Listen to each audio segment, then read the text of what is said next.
Cass, you're so wrong. This guy has more intellect in one brain cell than you have in your entire psyche. What's up, everybody? Coach Braden here with Look Like You Lift, and I'm on with Kassem Hansen, owner of N1 Education. And I think we got a really cool conversation that we're going to line up today. I think we're going to talk about the collapse of honest conversation and kind of the direction that discourse is going on social media and kind of the ailments that have caused it to go that way. Really excited to chat with Cass. We connected a couple of weeks ago following some Instagram drama that frankly I'm tired of talking about. So I'm excited to talk about a fresh conversation. Cass, how are you, man? I am well, man. And yeah, for those of you guys that haven't seen that stuff, I just want to say thank you again. And I appreciate the time invested there.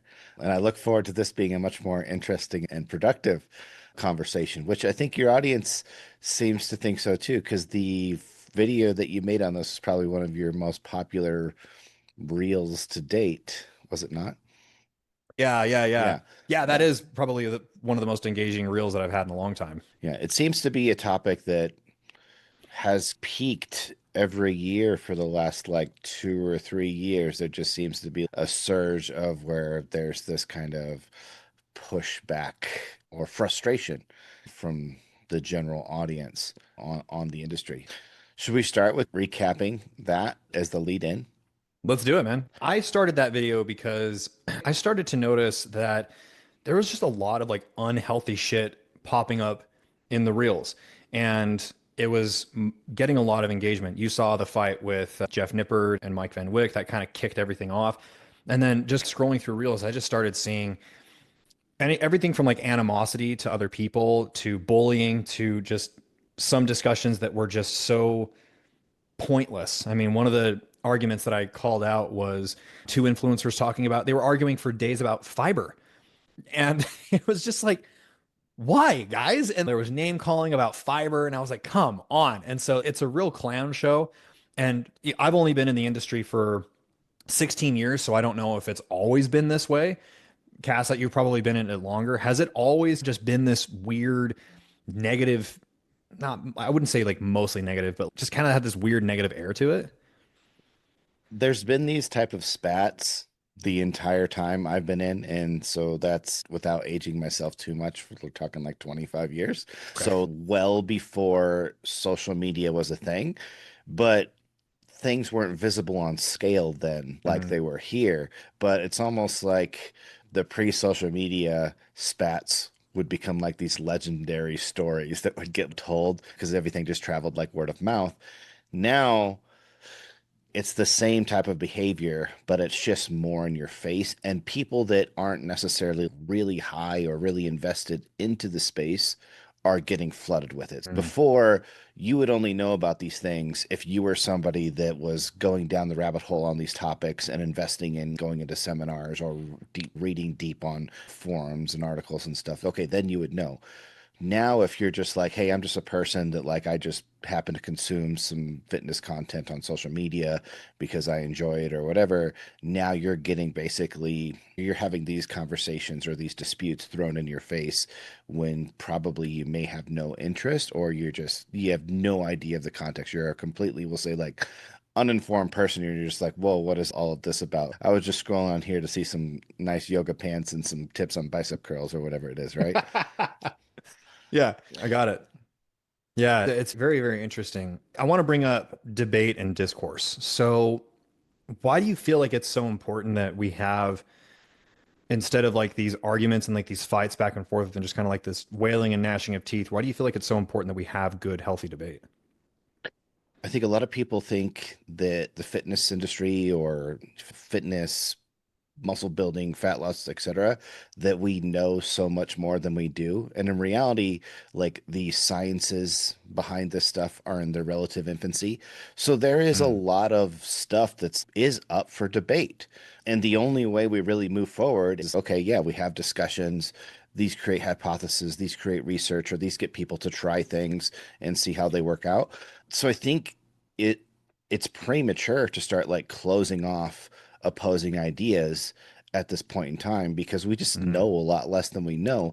And the best way to deal with that at the time is simply just to have, hey, who are like the people that are actually doing this or the most experienced or the most knowledgeable, have them have conversations so that you can make the best guess at the time. And I also think that conversations amongst those people is actually what leads us to move forward from a technical or a scientific perspective as well. I grew up basically in my career trying to find every person that was the best at their particular thing. And you would, in a lot of areas, have people that disagreed about certain things and agreed about certain things.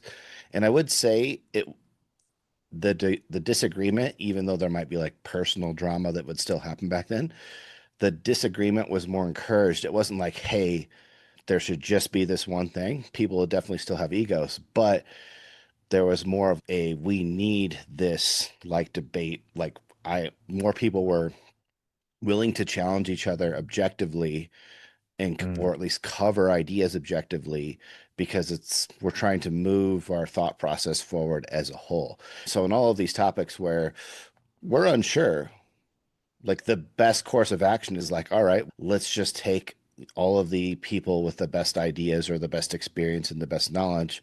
Let's get them conversating so that we can have the limit all of the possibilities to maybe the best potential guesses that now I can apply to myself or to my client versus just saying, we don't know. So I guess I just have to try these 1,000 things mm, and hopefully one of them works in an industry where it can be very hard to know what individual variables are having an effect at any given time, right? So I think for the industry going forward, that's huge. And I also think that from a cultural perspective, that's huge as well. I was mm, actually having this conversation with someone else. If you would have went to a gym in the 80s versus if you go to a gym now, the way people engage and interact with each other, it's such a very different environment. Like mm, back when things like fitness and bodybuilding were almost fringe, that was a small group of people, but basically they were a very close community. So everybody felt comfortable asking the big dude what he's doing or asking the skinny girl what she's doing, etc. And nobody was like took any offense to anything. People were more open to sharing equipment and working in and all of that stuff. Whereas now the gym environment, it's not quite social media, but it still has become where like people go to the gym and they isolate. They put on their mm. headphones. They don't want to talk to anybody. If somebody walks in front of their tripod or their camera, it's a big deal. Or what do you mean you want to work in? This is my machine. Like they're like taking ownership of public stuff. We've just went from fitness being, we'll say, community-based thing to now being a very isolation-based thing. And I don't think that's necessarily good. There's probably a balance in there for everybody. I mean, yeah, sometimes you want to go to the gym and you don't want to have a 30-minute conversation with Bob in between sets or whatever it is, and that's fine. But Yeah. also, there shouldn't be this hostility that kind of people bring into the gym if anybody inconveniences them in even the slightest way. Yeah. And I think at the top, if you see the people that are at the top of the industry being so intolerant to any opposing ideas or anybody that questions or challenges them, It sets that the trickles example. down into kind of the sentiment that people feel about their fitness journey in general. Yeah, it totally makes that behavior okay. I make the joke quite a bit that like the gym is nothing more than like a playground for kids. Like on the playground, when you're a child, you learn how to socialize, you learn how to cooperate, you learn how to share. And for some reason, that goes away when we get older. Like it's still just a fucking playground. Like there's science involved in it, sure, but it's just a bunch of dudes going to basically on recess. And I think when you can see it in that mindset, you take it a lot less seriously and you're okay with we're all here, we all pay the same dues to be here. Why do you think that changed so much? You mentioned like in the 80s, it was a lot more social, it was a lot more cooperative. What do you think caused that change and that shift? Well, I think part of it is just simple volume, right? Fitness used to be like there just used to be fewer people involved, and it's like a sport, right? Anytime you like go up a level, you're working with a smaller, more focused group of individuals, right? And so I think there's just more similarities in terms of people and what they were going for. Whereas now basically fitness is an anybody thing, right? We have more like the amount of just like average people that are consuming fitness content and going to the gym is significantly higher. Like they are the majority now Right. versus you don't walk into a gym and it's full of pro bodybuilders or aspiring physique people. It's mostly just general population. You go way back, you see those ratios really shift. And so I think that means that people are coming in with different intentions, different focuses, and also just a different history that they're coming in with. And then I think there's the whole element of technology and social media, which has just made us antisocial in a way, Mm, with the irony that social media has made us more antisocial in general. And I also think that we are way more afraid of being perceived as doing anything wrong now. Like it's mm, almost like, hey, people feel like I think they go to the gym and they're doing a thing, and now it's like, oh, I have to be doing this thing perfect, like right now. Anybody that asks me a question or whatnot is now challenging me on a personal level. I think I don't want to say it's ego. I think it's more of a fear thing that people have. It's more of an insecurity thing that people have, which just makes them not tolerant to anybody questioning or asking them. It makes them afraid to explore beyond because people don't want to know they don't know, I think. mm. Whereas before, when the community was people like, hey, I want the best results no matter what. So if I'm training like a jackass, I want to know, right? Like I'm gonna anybody that can come up and give me a tip or tell me or whatever, man, that's amazing. Now it's the complete opposite, where it's just look, if I'm doing things wrong, I just want to pretend in my perfect little bubble that I'm doing everything right. Because I might get some anxiety if somebody tells me that, hey, my technique could be a little bit better, or maybe that's not the best Yeah. choice here, etc. And because we're so bad at communicating, we're also not good at delivering those constructive criticisms now either. I think Yeah. is especially on social media, very rarely does somebody position a constructive criticism in a way that doesn't have like a little backhand to it at the same time. Of, hey, look at Yeah. me, I'm smarter than you, but also here's a tip. Yeah, I see that a lot on when people are asking it's so interesting that you mentioned that when people personalize like questions and just genuine inquiry to a point that now when people ask a genuine question on social media, they have to preface it with no hate or I'm not trying to bash on you, but I have this question because automatically we assume that any question is like a personal attack or like an attack on our credibility, which is interesting. You could probably summarize that big spiel that I just said is that people used to assume the best and now they assume the worst. Yeah. Yeah. So you mentioned like you don't necessarily think it's ego, it's like an insecurity thing. Why do you think people are so insecure these days of being perceived as wrong? One, I think it's just because people with social media, people think that like everybody is seeing them and judging them now. And everything from what we see in the news to whatever tends to be like, hey, look what this person did wrong. We don't celebrate people's victories anymore because basically what gets more likes, what gets more engagement, what gets more clicks is always showing what somebody did wrong, always showing somebody's failures. Right. That's an unfortunate part about human psychology is that we will put way less effort into celebrating people's victories as their failures. And now basically that exposure is just on such a higher scale.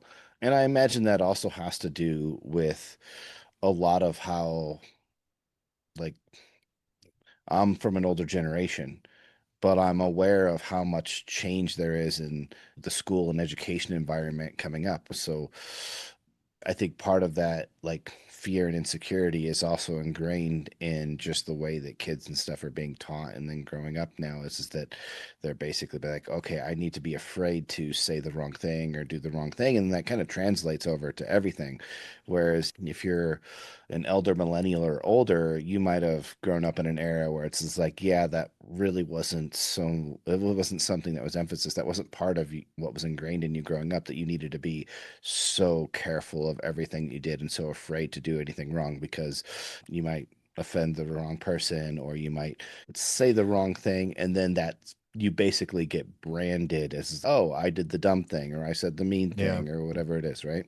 Yeah, probably because you weren't like every single behavior wasn't magnified to the degree that it is now with social media. I think back then you were used to just being in the circle of like 100 people, and now we're unfortunately exposed to a circle of millions of people at any given time. And we're way more compassionate in person than we are Hmm. when across the screen. So even if you did do something stupid, you didn't have the incompassionate consequences of, oh crap, I have 10,000 followers or whatever. And it's not just my 10,000 followers, it's going to see that. If my mistake or something I say goes viral, it's going to be way, way beyond that, right? Yeah. Whereas before it's like, oh, yeah, my friends and acquaintances saw this, and my friends they're gonna point and laugh at me for 10 minutes, and then life moves on, or whatever, water under the bridge. Whereas now it's, oh man, this might cycle around for a long time, and I'm gonna get hate from people that I'm never gonna know, never gonna meet, and it's annoying and it's an inconvenience. And if you actually are a person that takes that stuff personally, I can see how can become very overwhelming. Yeah, 100%. I mean, it's unfortunate that I'm particularly concerned for younger people and their exposure to social media because, I mean, the older generation, I'm not saying you in particular, but like older generation doesn't Sure. really doesn't take cyberbullying seriously, but I kind of see it in the Gen Z and like younger that cyberbullying is a real thing and it's really messing up people's psyches. Do you see any kind of like the pendulum swinging in a different direction, or do you think we're just stuck in the spiral of it's going to constantly just get more and more negative, more and more judgmental, and it's just going to get worse? Well, I think the pendulum has actually already swung a couple of times. I would say probably pre-COVID area, so like 2019, 2020, I would get I would see way more people that were taking the stance of just only positivity, right? Mm. Don't criticize anybody. There was a big push for that, and I feel like people didn't particularly resonate with that very well.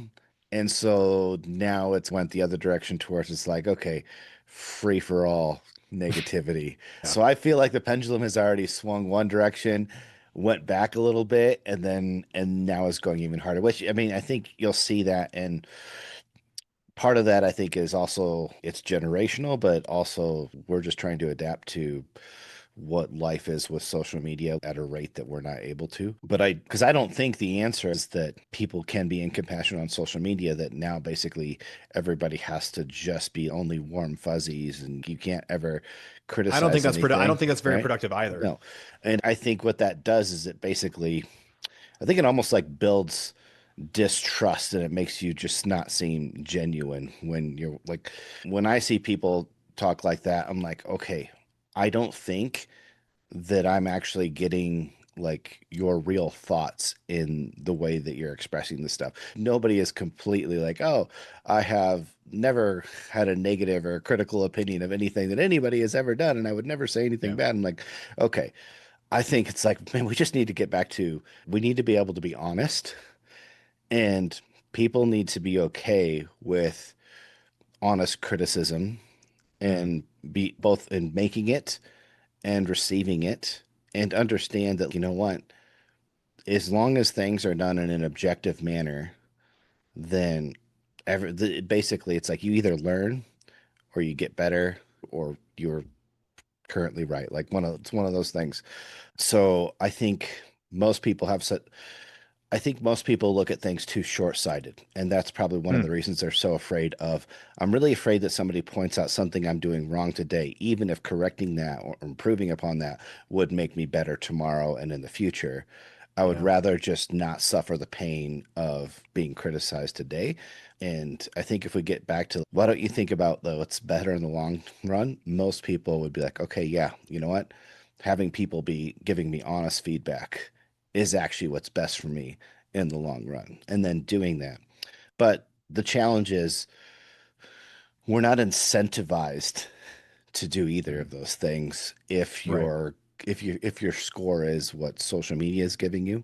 I think you're almost rewarded by digging your heels in even more. Like even if you are wrong, you're rewarded by digging it even more and creating even more of a dogma, which is strange.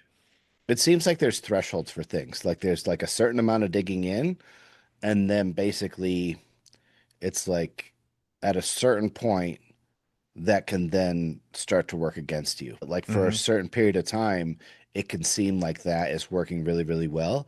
But then I think you reach like a cap of the audience or people that are going to go along with it.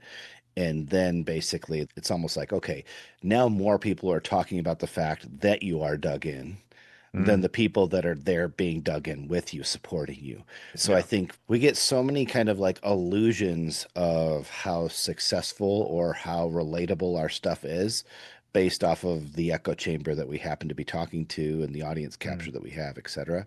And so I try and disconnect myself from every like metric on social media. So when I'm doing my content, I'm really just like, you know what? This is just what I want to talk about, whether this existed or not. And so I'm just gonna talk about it. And sometimes Yeah. that means I write 10 pages of research review type content or whatever, and it gets 700 likes from only people that, I can recognize their name.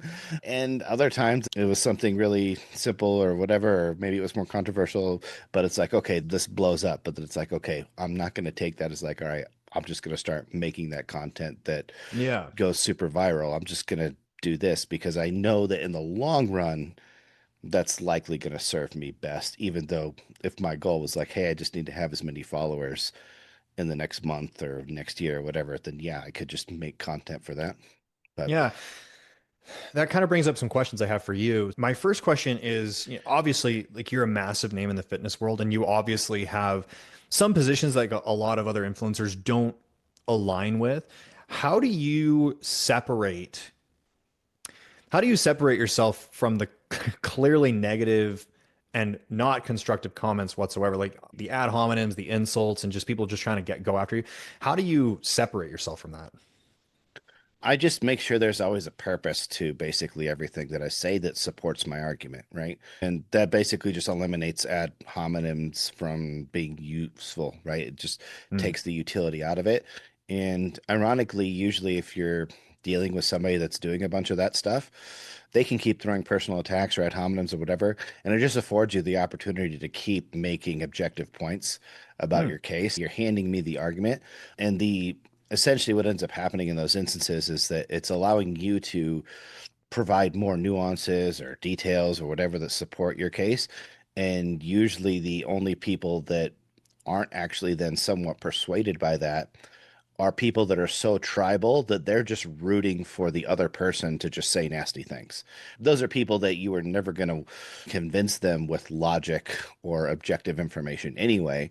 So what was the point? They're the people that's I'm ride or die on this team no matter what. And so whatever we do, I'm just down for it. And so I look at it as like, hey, if I do this, the people that are in the middle, the people that are open to hearing things, I'm gonna win those people over by continuing to present my argument if somebody else isn't presenting a better counter argument and just presenting ad hominems. So I just look at the conversation as like, okay, I'm winning in the way that I want to, because Yeah.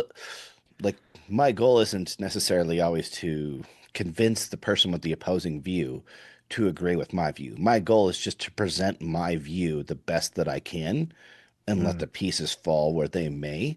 And if a person's coming in with a very emotional attachment or very close-minded, there's like the quality of my argument is not the factor in what Mm. would convince them to come over.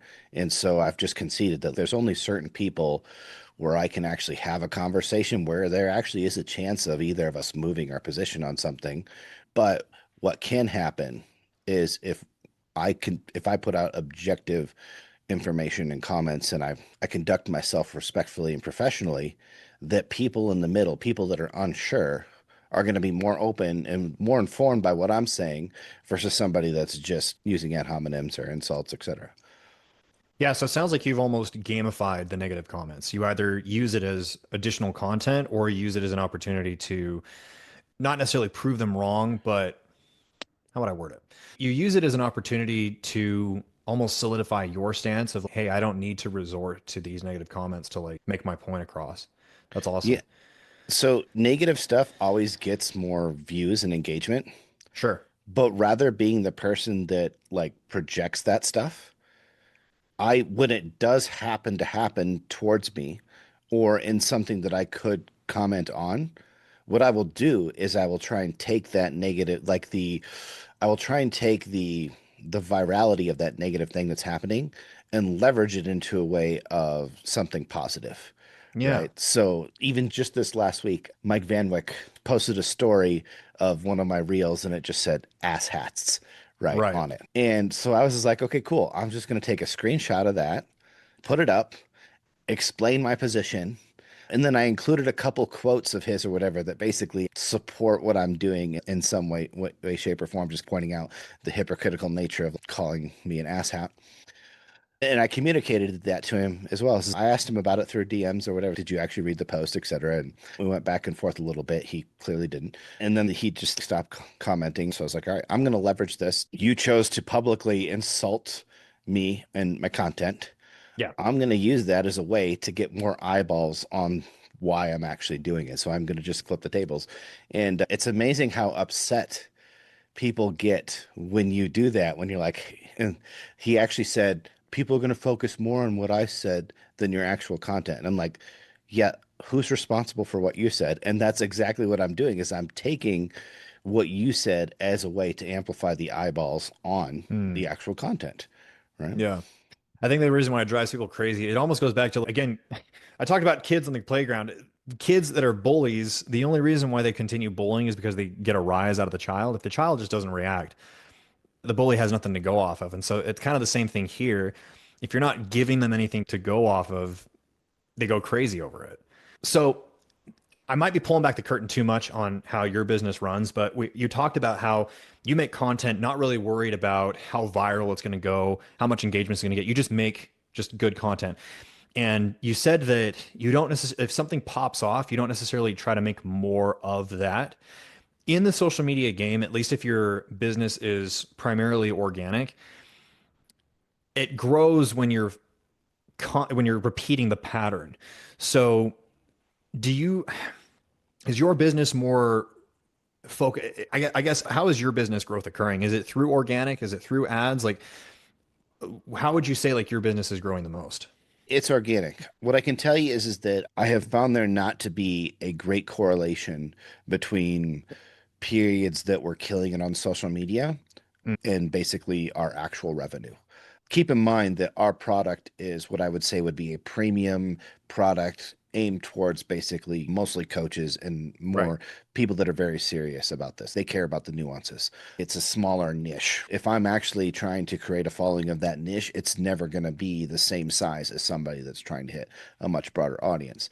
Mm. What I see is that if you do a lot of say very entertaining content or stuff that's viral, usually just it's just the entertainment value, right? Right. There's like a mid-level where it's like it's sub-viral, but it's got to be very quick, practical information that you can give to people. And that will be, we'll say it's viral relative to the expectation we can have for that. And I think you can learn things about how to be efficient with delivery and stuff and basically maximize the reach of that content. But if you start pursuing the stuff that just is good for an engagement's sake, I think what you're doing actually is you're polluting your potential customer base in terms of your Mm. audience. Because Instagram has an algorithm of who they think your ideal follower is, right? And so if you keep your content focused on what would be helpful to your potential clients or customers, then that algorithm stays there. If you shift your content to just, hey, this is going to get the most reach and most eyeballs, what it does is it starts making that avatar be less the people that actually would be interested in buying your products. And we've seen this with people that have had, particularly female influencers that can have massive followings It's and mostly men. will be getting out competed, yeah, by somebody with a following that maybe is a thousandth of the size of theirs, but it's because they've been putting out content that's actually just for people that actually want to do their fitness program or whatever it is they're doing. And the other person's got several million followers, but their avatar looks more like an OnlyFans avatar than it does Right. a fitness avatar. So that's like the extreme example where it's like, okay, literally have somebody that's got a few thousand followers that's actually able to leverage those better than somebody that's got several million. Because if you run an ad that's to an audience that's supposed to be like your followers, well, it's actually better if that's a better avatar than if it's like, oh, okay, so what am I doing? I'm advertising my 6 week glute program to all these dudes or whatever it is. Yeah. Or it's to females that maybe aren't actually really that interested in fitness, but they also just like the aesthetics of my content. And I think Yeah. that's why you see so many people resort to just doing low ticket items and sponsored clothing and whatever, because basically it's like, all right, they have to start promoting things that are just like, okay, these are just general things that could apply to anybody because their audience is not really based around the product that they otherwise would want to offer, right? Yeah. It's not based around their skill set, it's based around their assets. Yeah. I just saw a another big fitness influencer. You probably know him. He gets millions of views on his content. He's been getting millions of views on his content for the last year, but recently he's made a shift because of the exact point that you just mentioned, that his viral stuff reaches millions of people, but it's not helping anybody. And so he's recently shifted his content to be more focused on who he wants to actually help. His engagement has dive bombed. He's not getting nearly the amount of views, but he's actually helping more people. He's actually making more money that way. Yeah. So I think you're right that a lot of people get mixed up in the wrong metrics, and it turns into almost like a game of ego. Like I might be making some rash assumptions, but making viral content for the sake of viral content is more of trying to stroke your own ego as opposed to actually trying to help other people. I don't know. Yeah. If you had learned a little bit of business and then you were to look and you actually looked at the metrics of like your business versus social media, like it would become very apparent to you. But the problem is most people now don't know anything about business. Yeah. Their first experience of doing anything entrepreneurship is their social media. Right. And then they basically just get like very tied into like those things, right? Other than they don't understand what's happening at the checking account, but they'll check 70 times a day to see how many likes and comments and stuff that this has got. That's a downward spiral to actually having a terrible business, right? Yeah, And that's not probably terrible sustainable. mental health at the same time. I would agree. Yeah, it totally plays a major role in your mental health. So I guess that kind of ties into my next question about like long form content. So what pops off the most, what gets the most views clearly is short form content, the 60-second high value, like just grabbing people's attention, almost like brain rot content. Do you still think that there is a place for long form content? And do you think it has any place on like these short form platforms like Instagram or TikTok? First, I just want to say the disclaimer that I am not an expert by any means of maximizing these platforms. As I said, I just do what I want to do. You obviously do it well though, because you do what you want to do and you clearly have a massive business that's working. I do it well enough. Well enough is what I'll say. Sure. I'll say there's definitely tons of buckets that I don't fill just from either a preference or bandwidth perspective. Mm. But getting back to your question, there's a couple ways to look at the long form content. Probably the primary way that I look at it is almost I look at it as almost like a filtering system. So if I post a bunch of more nuanced or long form content that actually would be very valuable to my ideal customer, the people that aren't interested in that are going to get turned off on that. So that means Mm. engagement is probably going to be lower. And some of those people are actually going to leave. And I Mm. look at that as a win. So I will almost do things intentionally to try and discourage people that actually wouldn't be interested in what I'm offering from following me. So sometimes, and a lot of times I'll do this after I've had maybe a back and forth with another influencer or something, because what'll happen is maybe I'll get a surge of followers, but some of those people might be thinking like, hey, I'm coming in to hear about some drama or whatever. You Yeah. might be getting this right now with your last couple Yep. pieces of topic. And it's like, okay, some of those people are actually going to be interested in the argument and stuff that I presented, and that's cool. So what I usually do is it's like, okay, if I have one of those things, it's like I'm going to make sure that I put some like very like customer specific long form stuff out there, because what that's going to do is it's going to let those people know that that just came looking for one thing, that like, oh, yeah, like I'm not following this dude. I'm not sliding through 10 slides of information on volume versus frequency or whatever the heck it happens to be.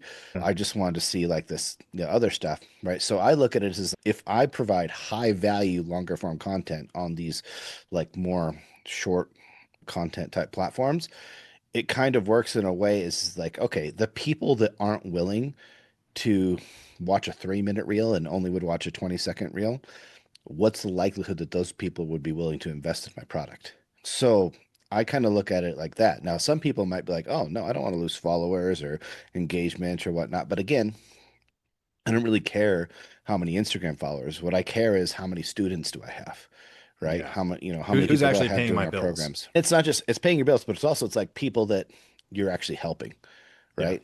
Because I want people that are participating, not just observing. Even if they Mm. never buy something from me, people that are participating are also the people that are going to like my content, that are going to share my content. Even if they never spend a dollar, they're still investing in my business by helping my algorithm because they're actually watching, they're engaging. The last thing that you want is those people that like they keep following you and they just glance and swipe by, right? Because that's telling the algorithm that your content sucks, right? Yeah. When in reality, it's just not for them, but they just refuse to go away. Yeah. I think that's a brilliant approach to the social media strategy and kind of Yeah. leveraging that. But I want to get back to I want to get back to our Yeah. previous Let me say one more thing on that before you leave. yeah. The other thing I will say is if your goal is to get the maximum eyes on your long form content, then you do need to put it somewhere where basically people are going for that, right? So like long form content is going to do better on YouTube than it is on Instagram.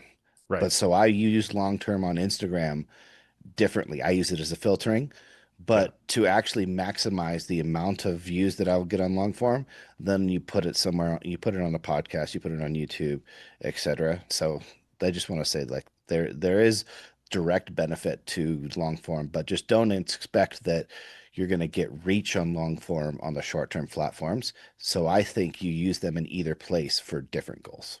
Okay. Yeah. That's all I got to I, say on that. I love that, man. That's great. So I want to talk about the attention economy.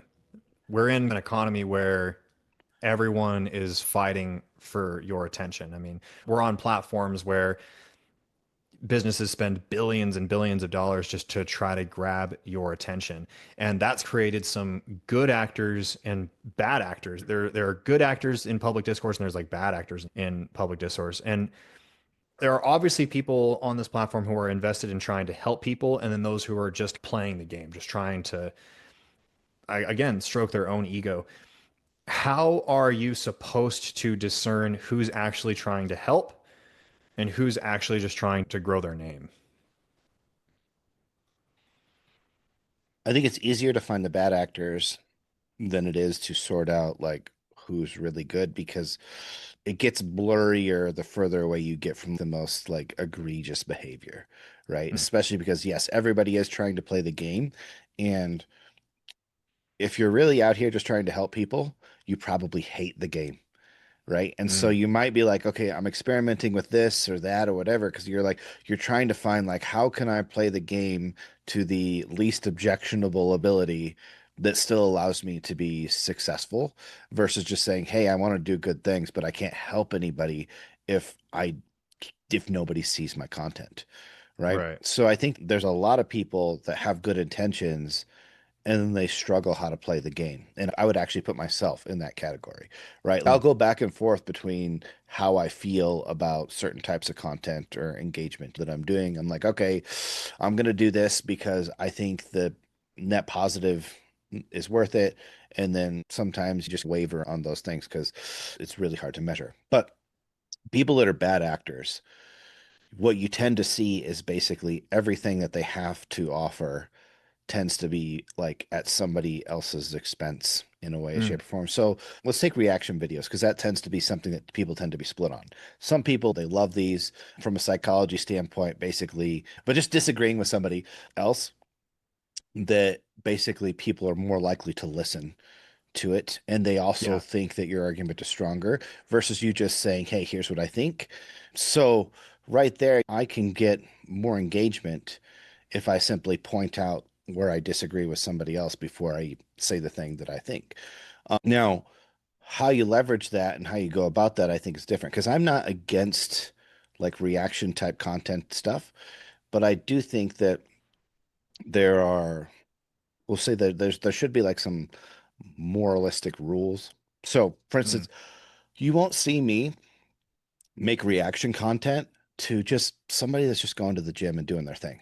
I'm never going to break down somebody that's in the gym, be like, oh, look how stupid their technique is, or I can't believe they do this, or whatever. So most of my reaction content is actually reaction. I'm usually like reacting to other people, or it has to be like, okay, I'm going to react to people that are in like my same space. So basically, they're communicating and they're talking and they're basically trying to do the same things that I am. And so mhm, these are the people that I should be debating or discoursing with anyway.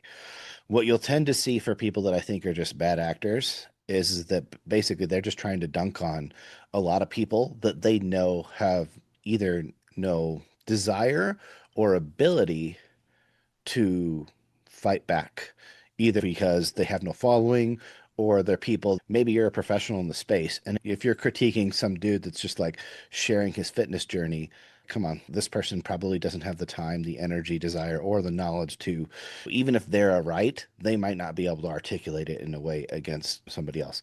So sure. I think you can tell good versus bad based off of the type of people that people will go out of their way to disagree or even just talk about in general. Yeah. Oh, go ahead. The other part of that is then what do you do with that information, right? And where does it go? So when people do have disagreements, those people that are willing to continue an objective conversation, I think is great. Those people that are, we'll say, more so, this person thinks this, I disagree, and here's why versus, hey, look at this dumbass over here Mm, and I'm over here. Obviously, if somebody's using a bunch of ad hominems, that should just be a red flag, period. sure. But I think anytime that somebody initiates a disagreement with somebody or just decides to talk about a particular topic, if they are not willing to, even if they didn't react to anybody else, if they just decide that, hey, I'm just going to give my opinion on this topic, if their stance is, I'm not willing to hear any questions from anybody else or engage objectively on this, then I think that person is a bad actor. Because if you are genuinely trying to help people, one, you're open to hearing other people's ideas, if for no other reason other than to increase your ability to communicate to those people that have a different point of view. I think you have to look at how do people go about handling discourse from that standpoint on, right? Are they using ad hominems? Are they actually trying to find a better truth? Are they trying to improve their understanding or at the very least their ability to be a communicator of that information to people that don't currently share their point of view? Yeah.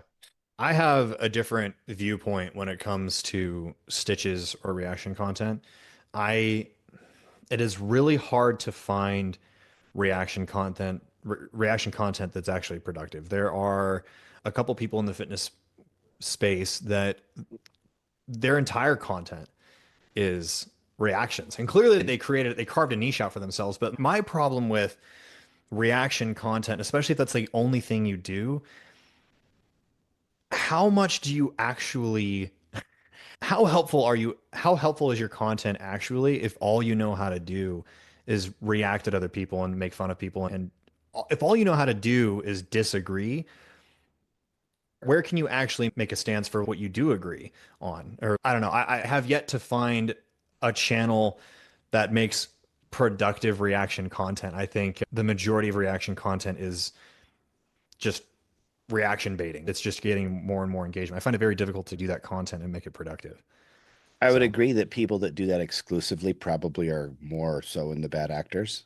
And I mm, would agree that probably the majority of people that do reaction content either aren't really having a huge positive impact or they just simply have no clue how to navigate that type of communication or space because it is a challenge, right? It is a big challenge. And again, like I said, I think everybody's playing the game and you just got to choose how. There are people that do zero engaging, like they post and ghost, right? Mhm. That's all they do, and they've managed to be successful, but it's a minority, especially if you're starting this late in the game.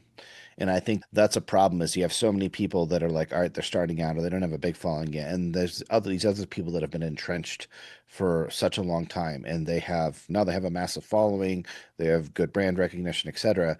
And patience is not a virtue on social media or in the younger generations for that matter. And Yeah. so the temptation to want to just do everything that you can is there, even if like you generally want to do a good thing. It's very hard to be like, okay, I want to do this good thing, but man, am I actually like it almost becomes you get a defeatist mindset and that it just seems impossible to get the Mm. ball moving sometimes. And then all of a sudden people will do one of these things and man, that piece of content pops off. You could consider the reel that you did for the fitness industry being in shambles or whatever as a general piece of reaction content. Yeah. Was it not? I mean, it I is, would say right? yeah. Yeah. And that that's not something you do long, but that post took off. And so it can become very tempting. I'll take Paul's argument of, look at you, you're just complaining, bro. What are you doing? It could be very tempting to then be like, actually, you know what I'm gonna do is I'm just gonna get on here and I'm just gonna like bitch and complain about what Mm. these other people doing. And so many other people are gonna be like, yeah, I'm frustrated with that too, or whatever, and provide no solutions. But man, you would just see all of those posts do well to a certain degree for a while. And they do. I think there are quite a few people who do that kind of content where Mhm. it's just Yeah. complaining and it Yeah. takes off. So what I would say is like I'm more forgiving for the reaction content for people that are doing it as it's not their primary content, but they occasionally do it as like a conversation starter on a topic or whatnot. Hmm. So if I'm defending the way that I'll utilize it sometimes is I'll like, okay, if I disagree with somebody about something or whatever, and I want to react to a piece of content or whatnot, right? Okay, one, I'll be very respectful in the way I do it, just stick to the facts. But then what I'll do is I'll do that piece of content to get eyeballs on the conversation. And then I'll Yeah. have several follow-up pieces of content that aren't reaction content that are just like, okay, here's just me like giving more information, more nuance, more value. Right? So Yeah. it's basically it's like, all right, I'll use something like that occasionally to get the ball rolling on a conversation.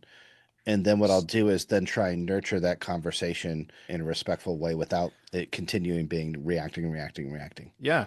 I Yeah. like that a lot. So you're almost using that as like a hook, and then you go into creating Mhm. more almost fragmented long form pieces of content to that similar topic.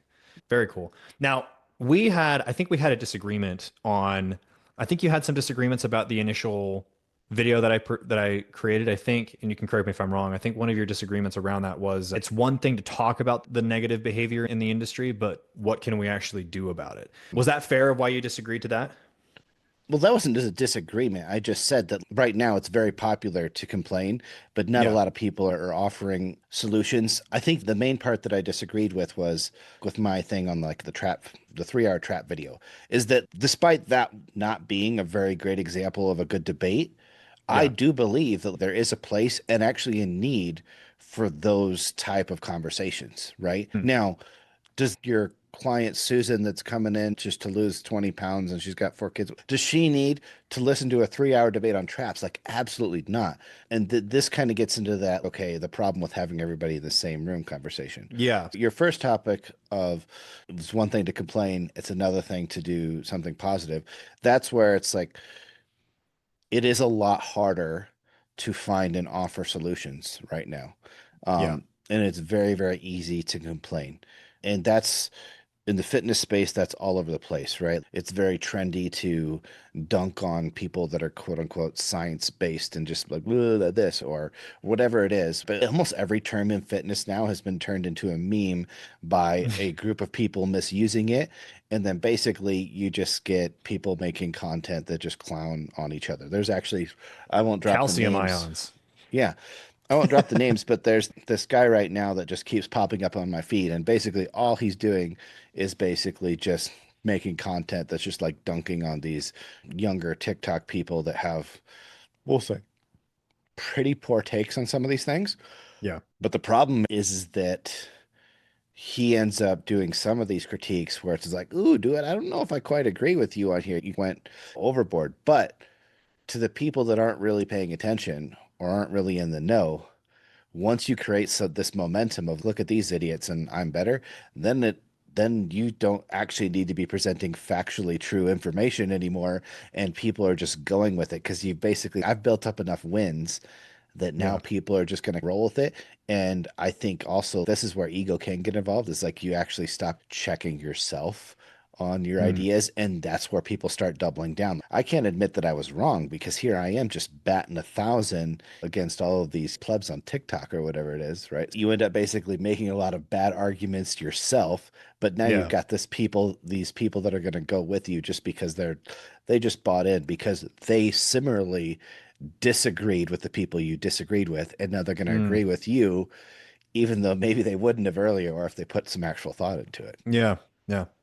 Can't believe you disagreed with me, Cass. I can't believe it. How dare you? Yeah. So I want to talk about too many people talking in the same room because I think that one of the problems that I see is you get some people who tend to consume content that is not necessarily relevant to them. I make the common argument that people like are specializing so much on like their row technique when they don't even know how to deadlift correctly. So I guess what are the major, I guess, how can we come up with a way for people to know what content is relevant to them and what just doesn't even matter to them? Is that even possible?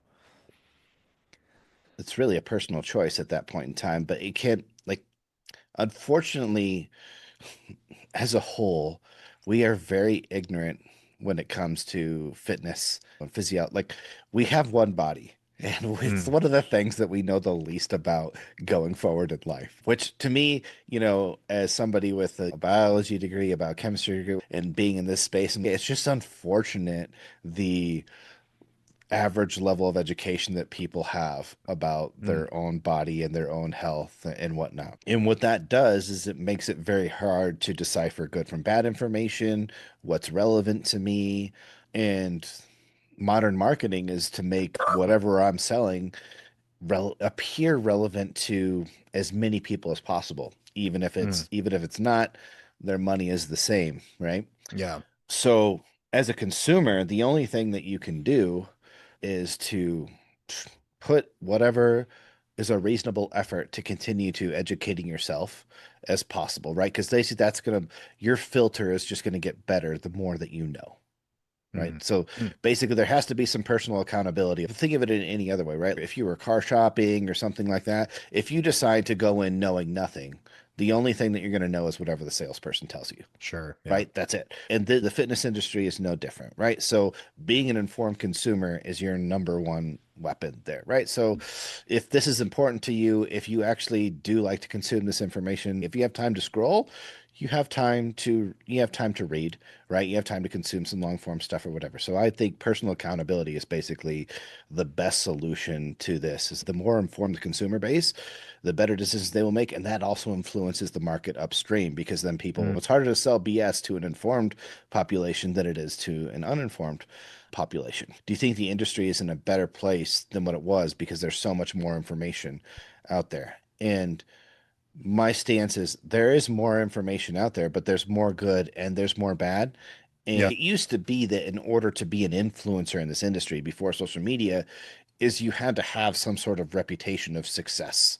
And you are very invested in your craft because the infrastructure that you needed to have a business was more than an iPhone and a tripod, right? Right. And Google Sheets or whatever. So I think in a way, it's actually harder because there's so much information now that yes, we have advanced in certain things, but the odds of people finding the good information are almost harder. So yes, it's easier to access information, but it's harder to know what's good or bad.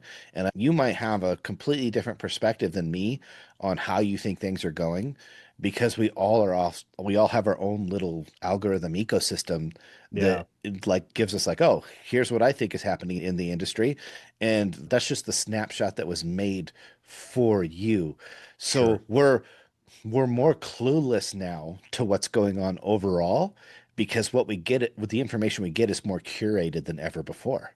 Yeah, makes sense. Before, if you were buying a magazine off the rack or you were reading articles, whatever, you had to go out and seek that. It wasn't spoon fed to you. Now that Mm, most of this information is spoon fed to us, right? All that it takes is like your algorithm to get shifted in one direction, and you're likely going to get pushed or pulled in that way unless you're actually good at critical thinking and be like, yeah, I don't know about this. I'm going to try and find my way out of it. So I would say, I'm somewhat neutral. It's hard to say if it's better or worse. I don't think you can make a strong argument to either because there's valid reasons to think that it's better and worse at the same time. And I think really it's going to be very individual dependent. And this is why I think the personal accountability thing is so strong because the only way to navigate this space right now is to have a better filter for yourself because then you can make use of the abundance of information. But if you yeah. choose to be ignorant, man, it's likely you're just rolling the dice of, okay, where's this algorithm of content going to take me and how's that going to influence me over time? It's going to take a lot of introspection and critical thinking to navigate a poor algorithm of content that's being spoon fed to you. Yeah. And that's a skill. I think critical thinking is a skill that is waning in a lot of societies today. I wonder if that is because of our attention spans are shortening and critical thinking takes a little bit more effort to think through things, but I don't know. So So, back to the topic of too many people in the same room.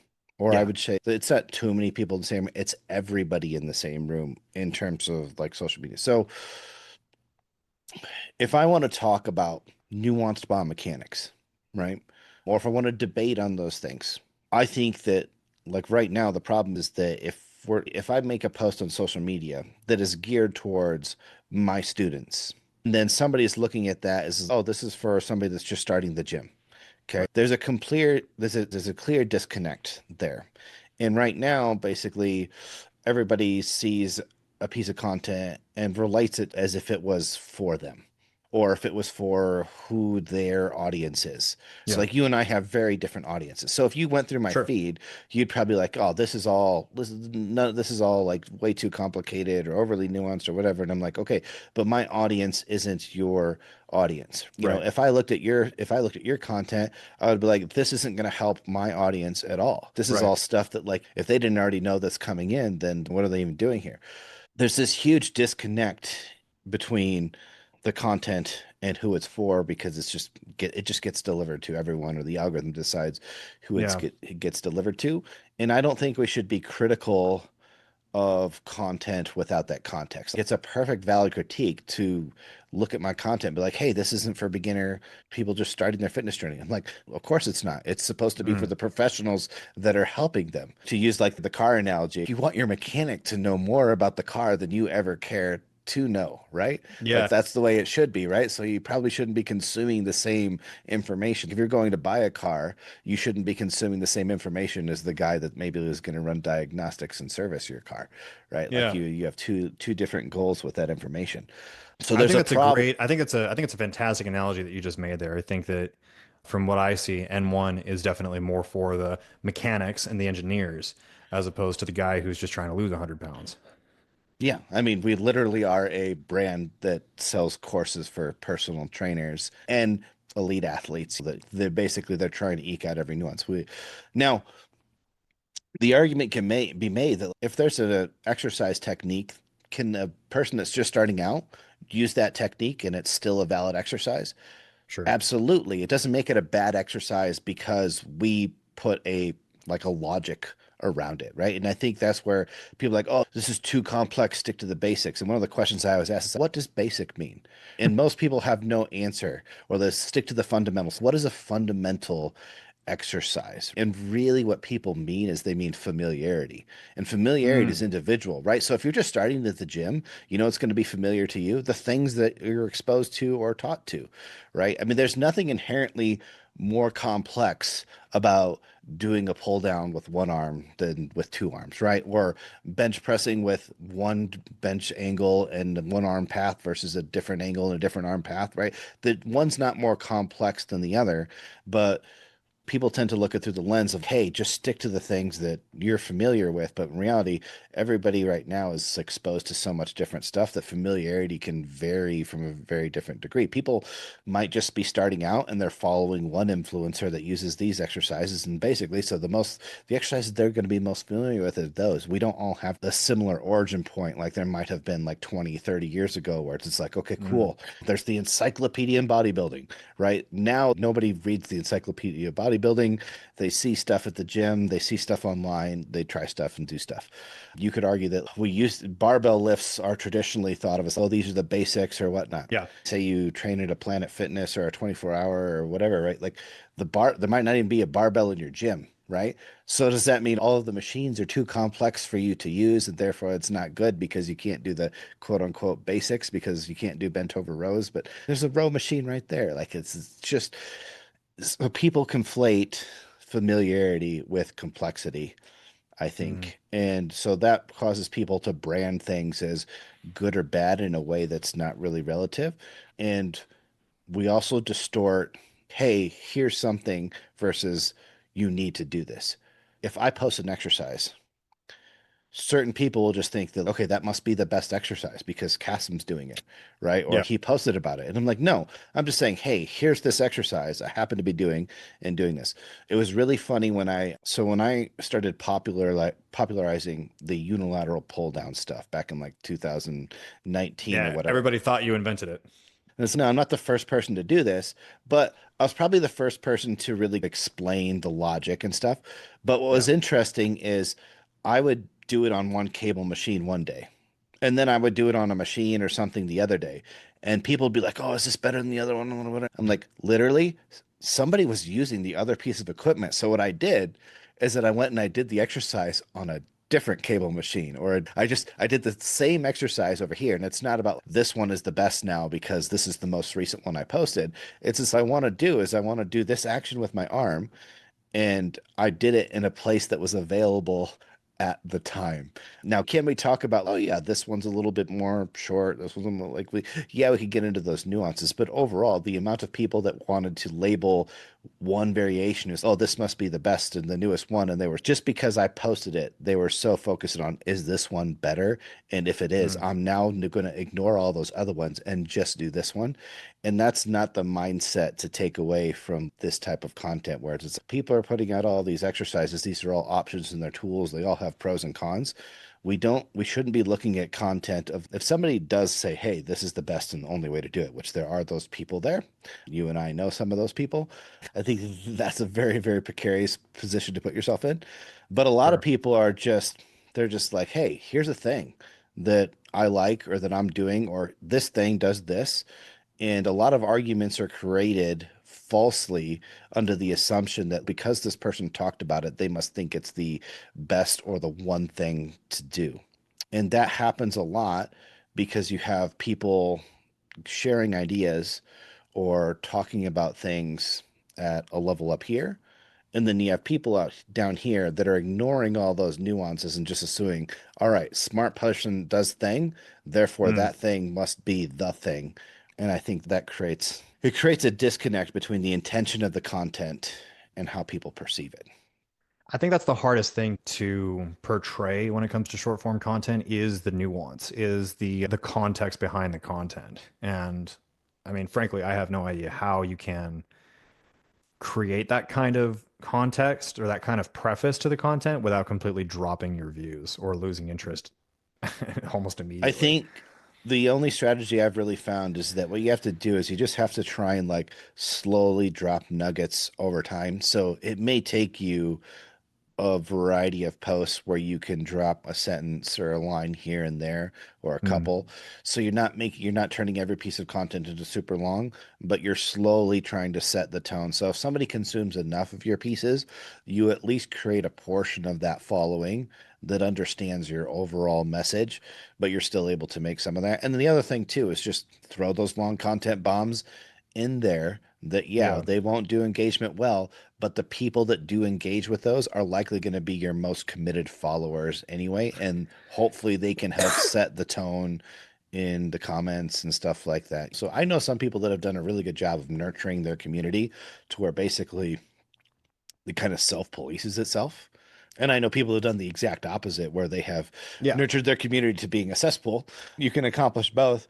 But I think that's where it's like, all right, if you do take the effort to do it, at least in part, you will start to at least create a certain percentage of your following in that community that understands it, and they can help course correct others and also just set the tone in the comment sections, because it's always better if somebody posts something like really bad in the comment section, that instead of you having to do it, you have like multiple other people that actually go out of the way and say, "Oh, actually, no, this is what it means," or whatever, and this whatnot. Yeah. I think because then it becomes, it's like, one, it's less defensive on your part, and I think now we have like, it's a third party or more, even though it's not really not. It's like it's people that are following you or whatnot. But the perception, I think, is, Yep. oh, okay, if you've created a bad culture in your community, then it's the opposite. Then you just get virtual fist fights over probably nothing in your Yeah, comment yeah. section. But you're like, hey, look at all this engagement I'm getting.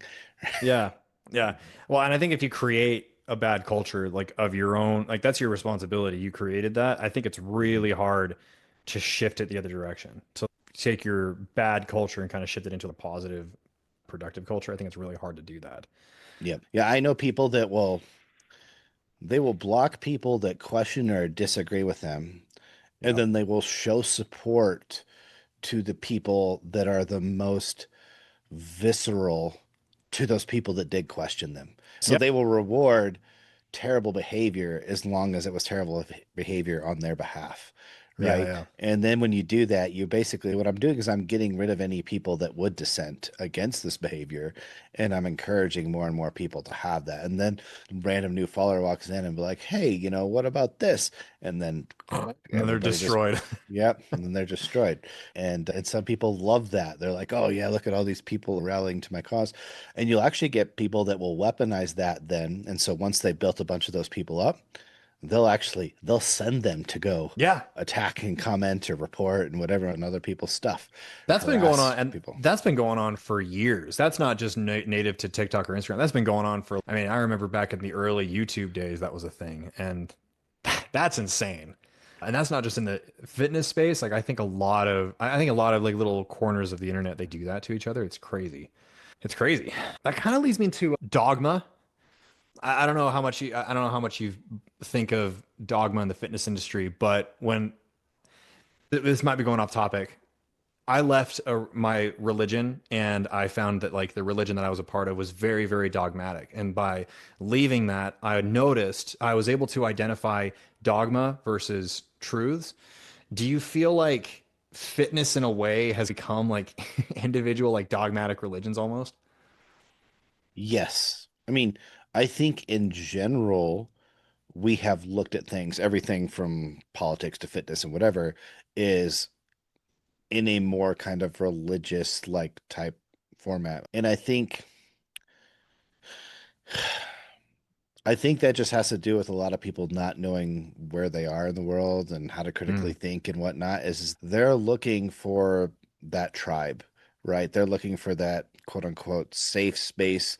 People, I don't think, have as much of a unique personal identity, so they're looking to find it from mm, external sources, right? And so there is almost like this, the people are looking for that. And I think now it's not only easier to find those, but it's easier to get dopamine hits from those because you basically always have access to it, right? If you mm. think of it as like, all right, if you were to take this back to religion or whatever, so you have your religion, your beliefs behind it or whatever, right? But also maybe you only go to church on Sundays or whatever, right? Okay. Now I have the Church of Calcium Ions or whatever it is that I happen to go to, the fatigue gospel, right? And there's just a constant, like I have access to those people and that content like at all times. So I think basically it's like, all right, if you look at religion as a tool, it fills the need of people looking for a place or a tribe, right? Like anything else, no different than sports or whatever when you're younger. It's like any of these things where we can find a groups of common interest, right? And so now we have these in places where maybe they're not actually productive common interests, and I have a unnatural access to them, which Mm. basically allows me to inflate how rewarding it is to be a part of that tribe, right? Because it's Yeah. cool if you're part of this cesspool fitness cult. there's no shortage of you getting on there and seeing people that are in your tribe taking the piss out of other people, right? And at any point, it's just like an endless supply, right? So Mm. if you share that belief, it's like, oh yeah, look, I'm having all of this affirmation right here that I'm right, because here's this endless stream of my people clowning on the other people, right? Yeah. Yeah, it's unfortunate really, because I Mhm. think as soon as you do get caught up in making that your identity, I think that's what we kind of circled back to at the beginning. When you make this your identity, any kind of disagreement or maybe a new insight is a personal attack on you and your character because you've Mhm. literally made that who you are. And I think that can be very dangerous. Yeah, and to me, it's like, why would you want to have that much inflexibility in your Yeah. life? Like to Yeah. me, that's what it's like. You're basically, it's like you're by identifying with external things, you're basically constraining the options that you have in life and the things that you can do and enjoy and whatever and who you can interact with. And I'm like, all right, this seems like for that little bit of benefit that you get from being part of that group, it seems like, all right, overall, this seems like a negative overall thing. But I think there's a huge trend of people thinking very short term, right? Yeah. I get the reward today by being very tribal and I building my identity around this. And I'm not thinking about all the things that I'm going to miss out on or all the opportunities I'm not going to have and conversations I'm not going to be able to have, etc., Mm. down the road. Yeah. If I might share, early in my career, I was heavily involved with Starting Strength. I'm sure you heard of them. Yeah. So that was my first exposure of being caught up in a dogma. Starting Strength was what got me into competitive strongman. That's how I was able to get to the nationals and all that stuff. And because that did give me so much confirmation of what I was doing was right, I shut down everything else. I almost had this negative persona around bodybuilding because I think like strength athletes, not all strength athletes, but like maybe in just kind of that circle, you see anybody else who's doing anything else as bad or stupid or uninformed. And the moment that I was able to leave that community and just open up my worldview, life got a lot more fun because all of a sudden you can try different things without feeling like you're going to be completely cast out. Like you're able to just freely explore and freely learn without any kind of like negative backlash from that. So I've been there on that side of being in the dogma and knowing that mindset around it versus being on the other side of it now. Mhm. So anyway, so I want to kind of circle this back and kind of finish off with like, how do you think, how can we have productive debates with people that we disagree with? It starts with both parties actually having, we'll say, good intentions, right? That's the first thing. I've had my fair share of debates on here and both like formal and just off the rails. But the biggest separation is what is the intention of both parties, right? Mm. Are we actually interested in discussing the topic or are we just interested in being right? Yeah. And so I think the first thing is look, there's certain people that just are not going to be able to have productive debates because their intentions are not good, or they're at least they're not objective enough that they want to do anything other than say, I'm going to go to the debate, but I'm just going to repeat like these phrases. You can see a lot of political mirroring between fitness and politics in terms of a lot of Hmm. this stuff. I have these phrases or these gotchas or whatever that I'm just going to repeat, but I'm not actually going to let the conversation go anywhere else Mm. other than my pre-scripted, here's how I'm staying constrained in my portion of the argument. So you have to have good people so that the conversation can move between from their whatever their opposing views are to where there is overlap to where there is unknown and actually have this back and forth. Like the conversation has to be malleable for there to be a debate. If you have two people that are coming in that are basically, it's like, here's my talking points that I'm just pre-scripted, and this guy's going to say this thing, and then I'm not going to really respond to what they've said. I'm just going to say my thing, Yeah. right?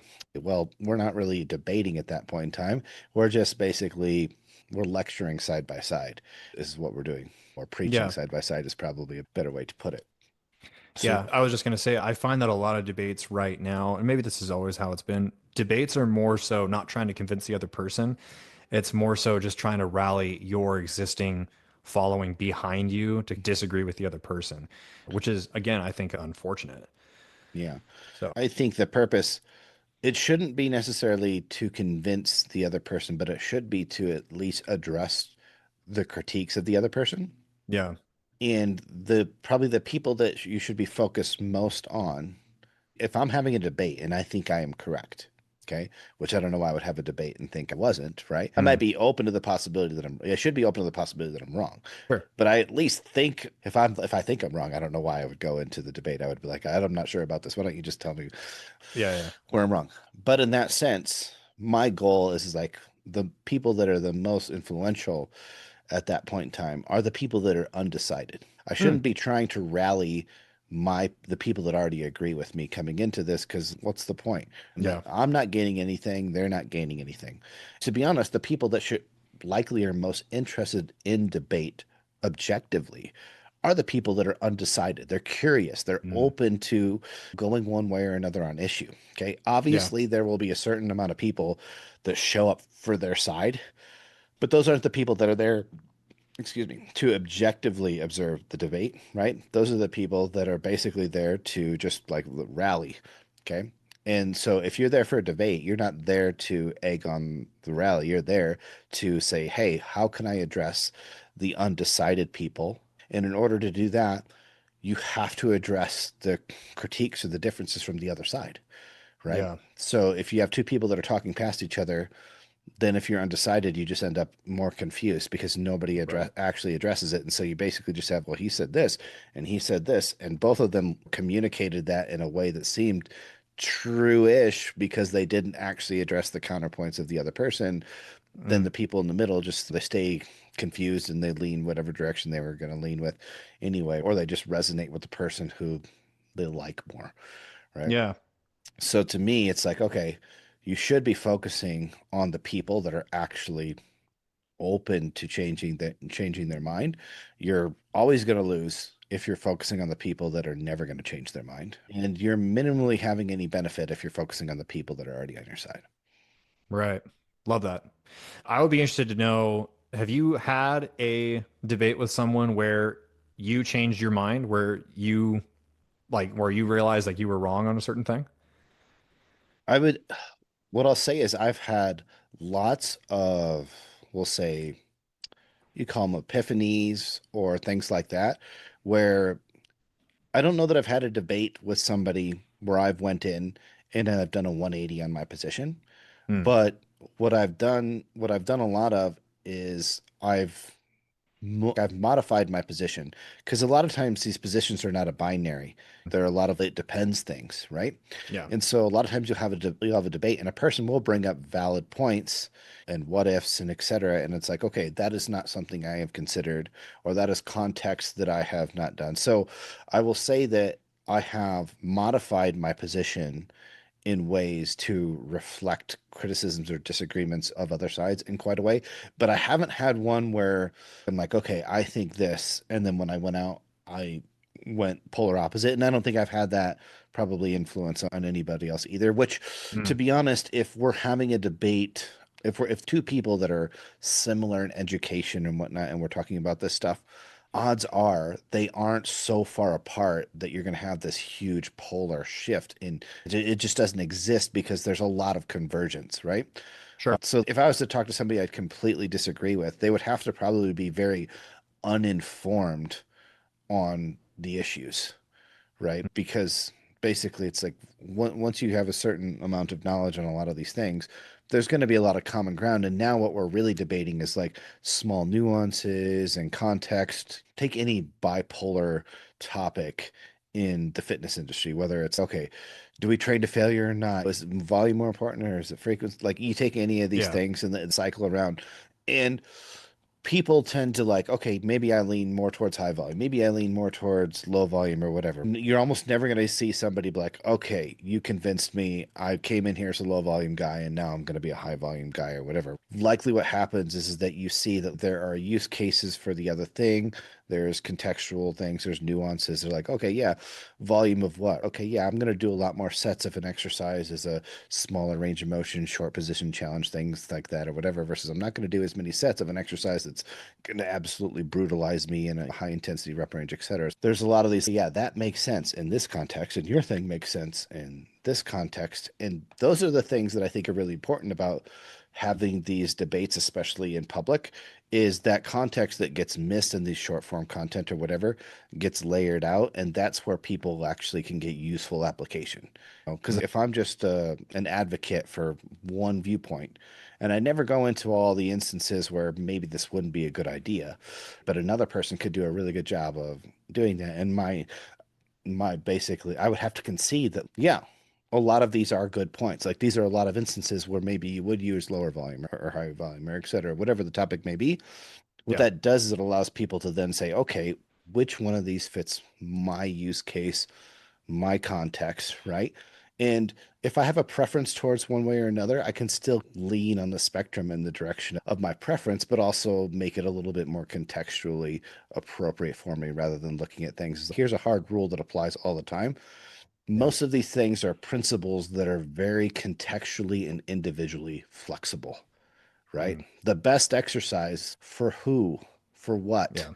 when, right? And what application? What else are you doing in your program, etc. We lose all of that context in short form, right? Like social media is where context and nuance go to die in a sense, right? And so that's why I Yeah. think if anything, good debates are needed so that we can actually put that back in. And Mm. what I usually see is the people that do actually go through these discussion end up having a better communication with their own following Mhm. if they're basically if they're touching grass on these topics by actually talking to people with opposing views. If you never do that, it's almost like you become more absolutist in your viewpoint and you Yeah. neglect the nuance and context just more and more and more over time because you just essentially you're building this kind of like tribal attitude around Yeah. the topic. You're drinking your own Kool-Aid way too much, and eventually it's like you might actually start presenting a worse and worse perspective of your position. Yeah. What I found is to be really useful for me is playing my own devil's advocate with a lot of the things that I quote unquote believe. I think that's how scientific inquiry works is when you create a hypothesis, you're actually going out and trying to disprove what you think is going to happen. And then if it doesn't happen, then you might be on the right track. But I think that again takes a little bit more critical thinking to do. But I think that the ability to disagree with yourself and like really wrestle with these topics really helps you to flesh things out in the real Mhm. world. And I think that's kind of what it comes down to is like debating is really just like wrestling Mhm. and really bringing your points and seeing maybe, okay, actually, now that I've talked about this, maybe I don't actually really agree with this anymore. So, I have proven myself wrong way more than anybody else has because I have put way more effort into it. I've invested like over 100K in like kit stuff for us to use to test the things that we do, right? Cool.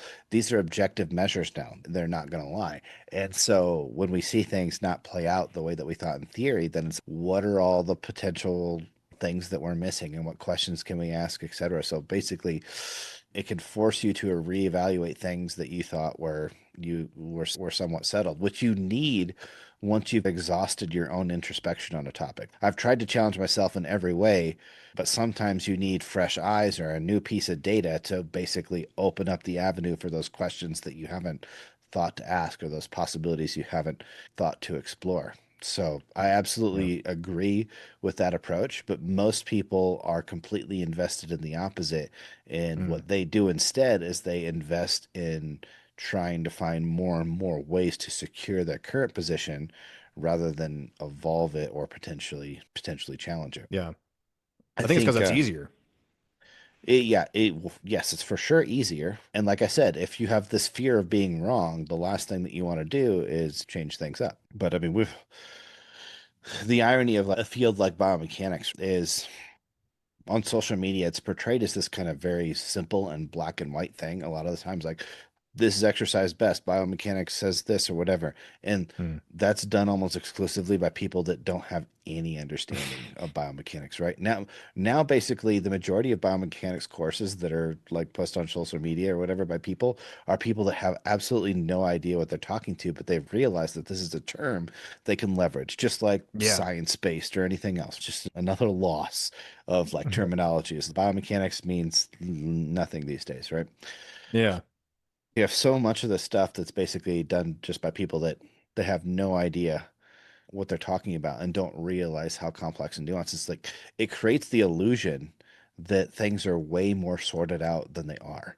When in Mm. reality, it's just like people will ask me like, "Hey, where's this? Can I find a book to learn all the things that you learned?" And I'm like, no, it's like we're doing our own modelings and software. We're doing our own experiments and EMGs and stuff, right? Because we stopped the information that we could learn with that ended 5, 10 years ago. And there's so many gaps that we're taking the initiative to try and fill those in ourselves the best we can. But if you only see this through a lens on social media, you would think that, oh yeah, we have biomechanics sorted out. We know that we can just throw a couple lines on here and tell you the best way to do every exercise, etc. Something as simple as the biceps. Like I'm gonna do some content on this in probably in the next couple months or so after we have a few more studies done inside. The amount of people that we would think are experts, that are PhDs in this space or whatever, that just don't consider so many things for something as simple as, oh, we're just talking about elbow flexion here. Mm. The complexity of what that actually is versus the simplicity at which it's presented. There's such a huge gap there. Mm. Now, who needs to know that? Probably only the practitioners that can then use that information when the opportunity presents itself, when a client has specific goals or pain or Yeah. needs a certain extra, like all of these things are valuable only in certain context, right? So it's great to be a practitioner that basically has the tools for a ton of clients all the time, but but I think it's presented overly simple so that everybody thinks they have the one answer all of the time. Yeah. Does it frustrate you to see so many people regurgitating just I'll put it to you this way. I see a lot of young kids on TikTok who are clearly just regurgitating what they hear on TikTok. They haven't actually gone through any like formal education. Does it frustrate you at all to kind of see that occurring? I would say like when TikTok first got going, like a lot of people basically like we were the origin for a lot of stuff, right? Like Yeah. in some way, shape, and form, I take responsibility for the optimal word being trash Oh, you're the because one that started that? because people took that and they took it out of context and then it's the game of telephone. Yeah, now people are saying like, okay, you have to do this because it's the optimal thing or whatever. And I'm like, okay, we were talking about this is optimal in this specific context, right? Not this is the optimal exercise or whatever, right? Mm, And like I said, nuance and context are the thing that are lost. yeah. And the amount of success other people had just taking our content and Mm, making a like stripping the nuance and context and throwing a little bit more like absolute language on it was 100 fold as successful as me, yeah, right? sure. The origin of that. And I think basically, I'm not saying this is the only place that was happening or whatever, but this is just where I could see it happening, right? Hmm. Is people realize that, hey, actually, the easiest way to work on these platforms is simply just to copy what you see as popular, right? And what's your investment at that point in time? Yeah. You observe, you copy. You don't have to have any original ideas or anything. You don't have to do the research. You don't have to do the work. Basically, it's just like, man, I can pump out tons of content and it takes me almost no time if all I'm Yeah. doing is just like basically saying, hey, this guy did this. I can make a slightly simpler or different version of that and then you get a copy of a copy of a copy of a copy, and by the time you know it, it's not even what it originally was. Like I think a great analogy or metaphor of this would be like, have you seen the things where they take a photo and they put it in Chat GBT, and then they Yeah. have it try and recreate the photo 100 times, Yeah, I right? guess it And then just gets it's worse and absolutely worse. nothing like it started with. I saw this one where it's like they start with a picture of Dwayne Johnson, The Rock, and I by the end of it, he's like a, I don't know, it's like It's a like a cartoon Picasso flower. painting. Yeah, Yeah. right. That's essentially what happens in this industry as this stuff gets copied and copied and copied. It turns into something that it never was originally intended to be and is not either accurate or doesn't not in the right context, etc. So yes, I find it extremely frustrating, but given how easy it is to do and how much reward there is to, I have no idea how you stop that Yeah, because I it's mean you're just you're rewarded for that. yeah, like you can't find a, we'll say, an easier way to grow yourself a presence on social media other than you're like, oh, this is doing good. I mean, all we're talking about is a specific way of leveraging the algorithm because I mean, people do this with something as simple as like looking at trending music and then, okay, cool. Right now it's popular to have this song in your reel or whatever, and so I'm going to do that. Okay. Which that's by far less, we'll say, deleterious than Yeah. actually saying I'm copying the intellectual content and then I'm creating a distortion of that. But it's basically it's the same idea of, hey, I can just see what's doing well and I can just replicate that without actually having to do the work to find something that actually works well myself. Yeah, for sure. It's frustrating. Well, I think we're running out of time here, man. It's great discussion as always. Any final points that you would like to make? Any final remarks? We need to encourage more good debate, right? We need to discourage people from avoiding discourse and people from just like having, we'll say, unproductive discourse. Like we need to encourage objectivity, right? Yeah. And we need to be conscious of context, right? Two nerds need to be able to debate calcium ions, right? We need to not like poo-poo on them as Mm, if that is meant for the general population going in. Like those conversations need to exist, but it needs to be the right people that are being objective, having those conversations. And we need to view that as that, hey, there's a room for that to happen in. And it's not the same room that the person that's just starting out that just needs to learn how to do basic movement patterns yeah. needs to be in. And so I think we need to not try and judge people on their content as if it was yours, intended Mm, for you or intended for your audience, but I rather look at this and be like, okay, how is this for who it's meant for? And just take that in context. Now, sure, some people might be putting out content with the intention of being for the wrong audience, and then by all means point that out. But don't yeah. use that as a blanket criticism on anything that's more or less nuanced than what you prefer. Yeah. Brilliant. Awesome. Well, this is a fantastic conversation, Cass. It's always a pleasure to speak with you. I don't know how to close these things out. I think a very like absolute ad hominem type statement would be the appropriate wrap up, right? Oh, dude, that would make some great clickbait. Here, let me try. Let me just try one. Cass, you're so fucking wrong. This guy has more intellect in one brain cell than you have in your entire psyche. How's that? That's perfect because I think you basically copied that from somebody else, which is exactly on brand for that type of a comment, right? And I butchered his way of doing it just as yeah. Yeah, it's a perfect anagram for this. Yeah. Perfect. Well, cool guys. If you guys go follow Cass, go follow N1 Education. They post fantastic content. I know that they are the leading experts when it comes to biomechanics and exercise selection and programming.